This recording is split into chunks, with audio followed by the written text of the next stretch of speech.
Não, eu achei que era só no Japão. Já imaginava, mas não tinha certeza como funcionava e como era, mas já imaginava. Os brasileiros conhecem muito um problema parecido a este no Japão, muito conhecido, que os jovens se matam no Japão. Bom, meu nome é Éder, né? Eu sou amigo de todos os coreanos que vivem aqui na casa e vou então dar minhas opiniões. Eu não sabia, eu sabia que no mundo como um todo o suicídio tende a ser maior nos países mais desenvolvidos. Os países mais ricos têm mais suicidas, porque existe uma pressão maior para o jovem se inserir na sociedade.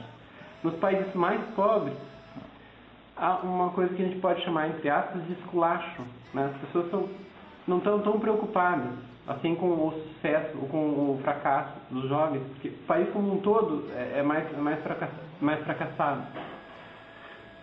E daria para se deduzir que sim, né? Mas eu não sabia, não tinha esses números alarmantes, né? De 8 mil coreanos suicidas ao ano. Sobre esse assunto, eu acho que, não sei se é só na Coreia e no Japão, mas eu acho que há uma exigência demasiada dos alunos lá.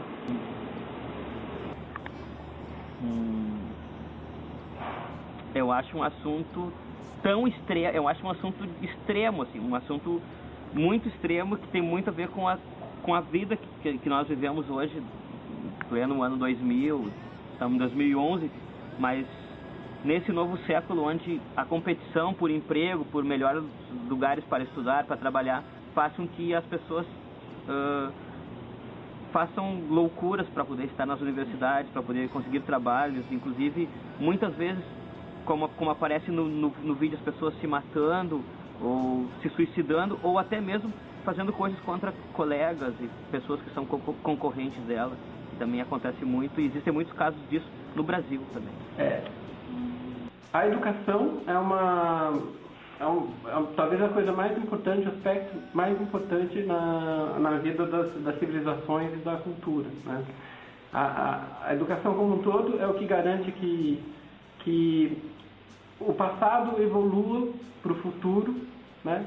E mesmo a cultura que é transmitida através da educação, ela vai se incorporando. Eu não duvido que muito aprendizado que a gente tem, que a gente vai pegando até geneticamente, vem de práticas culturais que a gente adquire por milênios.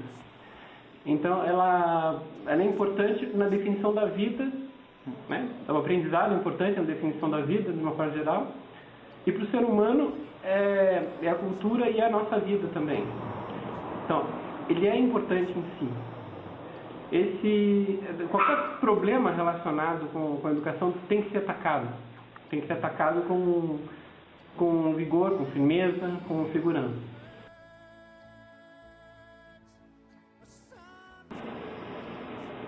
Eu acho que é difícil, porque é um problema cultural, não é?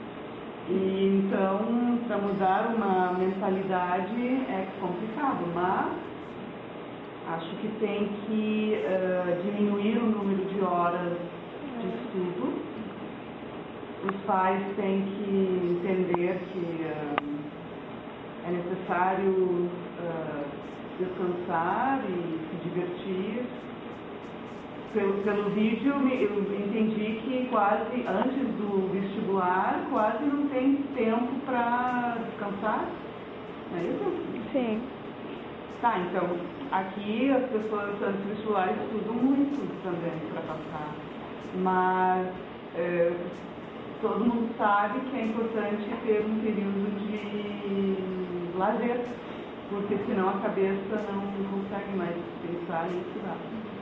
Na minha ideia, a minha ideia é primeiro que a sociedade fosse uma sociedade que pensasse muito mais no prazer, na diversão, pensasse muito mais em coisas lúdicas, desse muito mais importância a artes, porque muitas sociedades, inclusive sociedades evoluídas no mundo, dizem que dão muita importância à arte, à música, arquitetura, e no entanto o que a gente vê é sempre uma competitividade em alguns setores, em alguns cursos especiais em faculdades, que são os que têm mais pessoas concorrendo.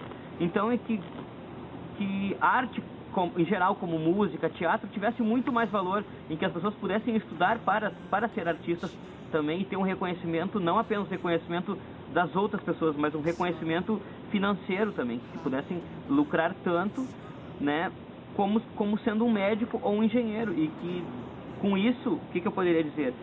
Sendo assim, os jovens teriam muito mais possibilidades de ter uma vida mais alegre, mais feliz. Tem mais um tipo de abordagem que a gente pode dar ao problema da educação. Uma é que a educação seja mais flexível, em que os jovens possam optar a cada momento, né, sobre o que vão fazer, sobre que cadeiras vão fazer, o que vão escolher, desde mais cedo, desde pequenos, ter especializações amplas, livres, as coisas não serem tão fechadas, tão quadradas, tão certinhas, serem mais flexíveis. Com uma flexibilidade que seja inerente do sistema, já perde um pouco a questão de passar em vestibular. O sistema como um todo é um contínuo flexível em que os alunos vão aprendendo, né? E eles mesmos se fazem. E no final, quando eles falam, eu já estou bom para entrar no sistema de trabalho, eles vão ter formações diferentes em virtude das próprias escolhas. Então, uma alternativa é essa, né, de flexibilização da educação. Existem outras coisas que têm que ser levadas em conta, que é a flexibilização do aluno, da pessoa, não só do sistema, mas do ser humano. Um ser humano que seja flexível para mudar de opinião, para trocar, para não ter uma habitual, eu quero ser engenheiro, e se eu não for engenheiro, nada mais me importa, mas que seja flexível para mudar e descobrir novas coisas. Eu passei por, acho que, 3 faculdades diferentes, escolas diferentes, áreas diferentes, até me encontrar eu fiz computação, né? E isso é uma coisa, e para mim foi uma experiência positiva, de ter passado pelas escolas diferentes. E mesmo há muitas profissões, nem precisa de escola, tu pode ser um bom esportista, por exemplo, jogar futebol, ou ser um bom músico, sem precisar ter uma formação acadêmica. Então tem muitas profissões interessantes, né, às quais todo mundo pode se adaptar, sem precisar entrar num esquema de formação regular. Então tem tanto aspecto de ter uma flexibilização do lado da oferta do ensino, quanto da pessoa poder se adaptar a mais cenários de atividade.